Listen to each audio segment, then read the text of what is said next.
ನೀನು ಎಲ್ಲಿ ಜನಿಸಿದೆ ಎಂಬುದು ಮುಖ್ಯವಲ್ಲ, ನೀನು ಎಲ್ಲಿ ಹೋಗಲು ಇಚ್ಛೆ ಪಡುವೆ ಎಂಬುದು ಮುಖ್ಯ.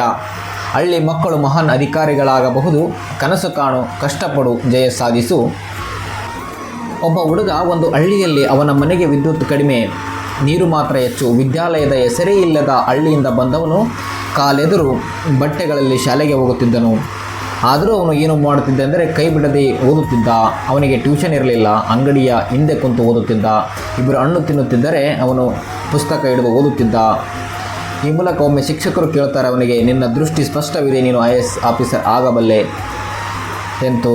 ಆ ಹುಡುಗ ಹೇಳ್ತಾನೆ, ಅವನ ನಗುತ್ತಾ, ಅದೇ ಅವನ ಕನಸಾಗಿತ್ತು. ಅವನ ಪರ್ಸ್ನಲ್ಲಿ ಹಣವಿಲ್ಲದಿದ್ದರೂ ಅವನ ಹೃದಯದ ತುಂಬ ಭರವಸೆ ಇತ್ತು, ನಾನು IAS ಆಗುತ್ತೇನೆಂದು. ಅವನು ಚಿಕ್ಕ ಹಳ್ಳಿಯಿಂದ ಆರಂಭವಾದ ಪಯಣ UPSC ಪಾಠಶಾಲೆಗೆ, ನಂತರ ಭಾರತ ಸೇವೆ ಪರೀಕ್ಷೆವರೆಗೆ ಅವನ ಕನಸು ನನಸಾಯಿತು. ಅವನ ಹೆಸರು ಇಂದಿಗೆ ಡಾಕ್ಟರ್ ಚಂದ್ರಶೇಖರ್ IAS ಆದರ್ಶ ಹೆಸರಾಗಿತ್ತು. ಧನ್ಯವಾದಗಳು. ಮತ್ತು ಮುಂದಿನ ವಿಡಿಯೋದಲ್ಲಿ ಇಂಥ ಒಂದು ವಿಡಿಯೋಗಳೊಂದಿಗೆ ಬರುತ್ತೇನೆ. ಧನ್ಯವಾದಗಳು.